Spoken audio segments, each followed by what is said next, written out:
Praise the Lord. വേഗം വരുന്നവനായ നമ്മുടെ കർത്താവായ യേശുക്രിസ്തുവിൻ്റെ നാമത്തിൽ എൻ്റെ സ്നേഹവന്ദനങ്ങളെ ഞാൻ അറിയിക്കുന്നു.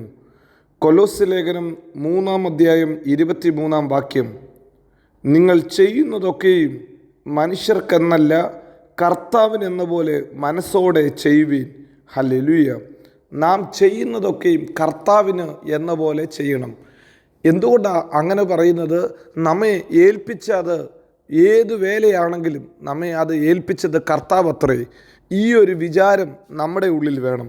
ഏത് അധികാരവും ഏത് കസേരയും ഏത് പദവിയും ദൈവം തന്നതാ. ദൈവമാണ് എല്ലാത്തിൻ്റെയും പുറകിൽ പ്രവർത്തിച്ചത്. പ്രിയരെ, നമ്മുടെ കഴിവ് കൊണ്ടോ നമ്മുടെ ബുദ്ധി കൊണ്ടോ നാം ആയിരിക്കുന്ന സമൂഹത്തിൽ നമ്മുടെ സ്ഥാനം കൊണ്ടോ ഒന്നുമല്ല ഒരു പദവി, ഒരു പൊസിഷൻ നമുക്ക് ലഭിക്കുന്നത്. ഇതിൻ്റെ പുറകിൽ കർത്താവിൻ്റെ കരമാണ് ചലിച്ചത്. കർത്താവാണ് നമ്മെ ആക്കിയിരിക്കുന്നത് എന്നൊരു വിചാരമുണ്ടോ, നിശ്ചയമായി നമ്മെ ഏൽപ്പിച്ച വേല നാം മനുഷ്യർക്കെന്ന പോലെ അല്ല ചെയ്യുന്നത്, നാം ദൈവത്തിനെന്ന പോലെ എത്രയോ ചെയ്യുന്നത്. ഒരു നാൾ നാം ദൈവസന്നിധിയിൽ കണക്ക് കൊടുക്കേണ്ടി വരും. നമ്മെ ആക്കിയിരിക്കുന്ന സ്ഥലത്ത് നമ്മെ വിളിച്ച വിളിക്ക് ഒത്തവണ്ണം നമുക്ക് ജീവിക്കേണ്ടത് അത്യാവശ്യം അത്രേ. ലോക മനുഷ്യർ ജീവിക്കുന്നത് പോലെ അല്ല ഒരു ദൈവ പൈതൽ ജീവിക്കുന്നത്. ഒരു ദൈവ പൈതലിന് ഒരു പ്രമാണമുണ്ട്.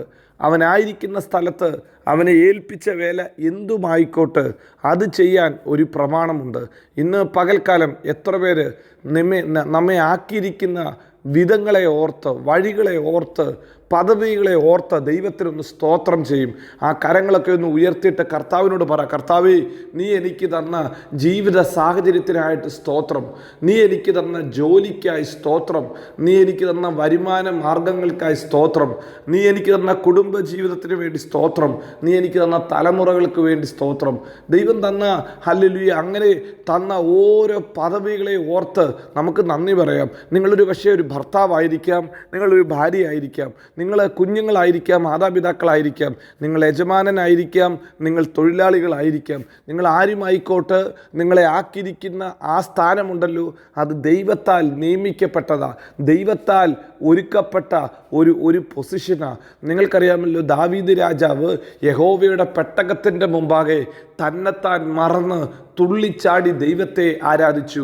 ഹല്ലേലൂയ. താനൊരു പഞ്ഞിനൂലങ്കി ധരിച്ചിട്ട് ഹല്ലേലൂയ താൻ ദൈവ മുമ്പാകെ ആരാധിച്ചപ്പോൾ തൻ്റെ ഭാര്യയായ മീഖൾ കിളിവാതിലൂടെ നോക്കി അവനെ ഹൃദയത്തിൽ നിന്ദിച്ചു, അവനെ കളിയാക്കി.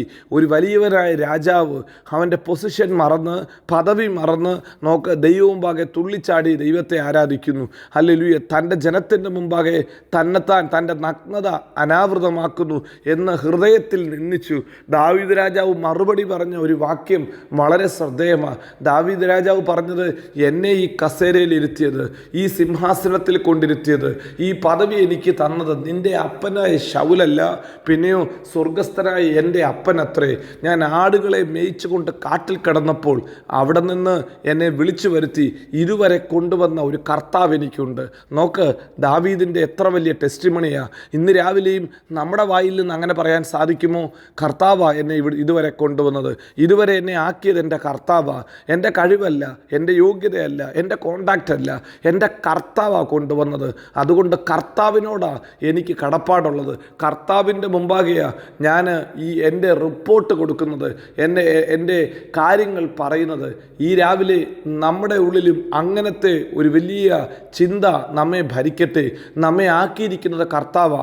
അതുകൊണ്ട് നാം എന്തു ചെയ്താലും നാം കർത്താവിന് മഹത്വം കൊടുക്കുന്നവരായിരിക്കണം. കൊലോസ്യ ലേഖനം തന്നെ 3:17 വായിക്കുന്നു, അതുകൊണ്ട് വാക്കിനാലോ ക്രിയയാലോ എന്തു ചെയ്താലും അതെല്ലാം മുഖാന്തരം ഹല്ലേലൂയ പിതാവായ ദൈവത്തിന് കർത്താവായ യേശുക്രിസ്തു മുഖാന്തരം നിങ്ങൾ സ്തോത്രം ചെയ്യുന്നവരായിരിക്കണം. നിങ്ങൾ എന്ത് ചെയ്താലും എന്തു പറഞ്ഞാലും നിങ്ങളുടെ വാക്കും നിങ്ങളുടെ പ്രവൃത്തിയും ദൈവത്തിന് സ്തോത്രം അർപ്പിക്കുന്നതായി തീരട്ടെ. മനുഷ്യരെ പ്രസാദിപ്പിക്കുന്നത് പോലെ ഹല്ലേലൂയ മനുഷ്യരെ ഹല്ലേലൂയ പ്ലീസ് ചെയ്യാൻ വേണ്ടി, മനുഷ്യരുടെ മനുഷ്യരുടെ മുമ്പാകെ പ്രീതി സമ്പാദിക്കാൻ വേണ്ടി മനുഷ്യരെന്താ ചെയ്യുന്നത്? ഹല്ലേലൂയ, ദൃഷ്ടി സേവകൾ കാണിക്കും. യജമാനനെ കാണുമ്പോൾ പെട്ടെന്ന് ചില കാര്യങ്ങളൊക്കെ ചെയ്യും.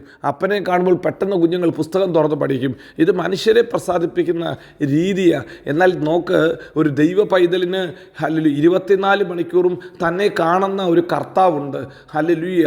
ആ ജോസഫ് പറഞ്ഞതുപോലെ എന്നെ കാണുന്ന ഒരു ദൈവമുണ്ട്, എന്നെ കാണുന്ന ഒരു ദൈവമുണ്ട്. അതുകൊണ്ട് ലോകം ചെയ്യുന്നത് പോലെ പാപം ചെയ്യാൻ എനിക്ക് പറ്റത്തില്ല.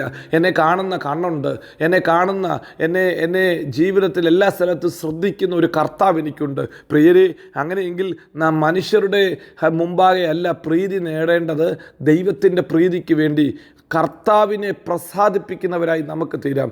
കർത്താവിന് നമ്മെ ഏൽപ്പിച്ച വേല എന്തുവാണെങ്കിലും അത് മനസ്സോടെ ചെയ്യാം, ഹൃദയത്തിൽ പൂർണ്ണ ഹൃദയത്തോടെ ചെയ്യാം, ശുഷ്കാന്തിയോടെ ചെയ്യാം. നമുക്ക് പ്രതിഫലം തരുന്ന ഒരു കർത്താവുണ്ട്, നമ്മെ ആക്കിയിരിക്കുന്നത് കർത്താവാണ്.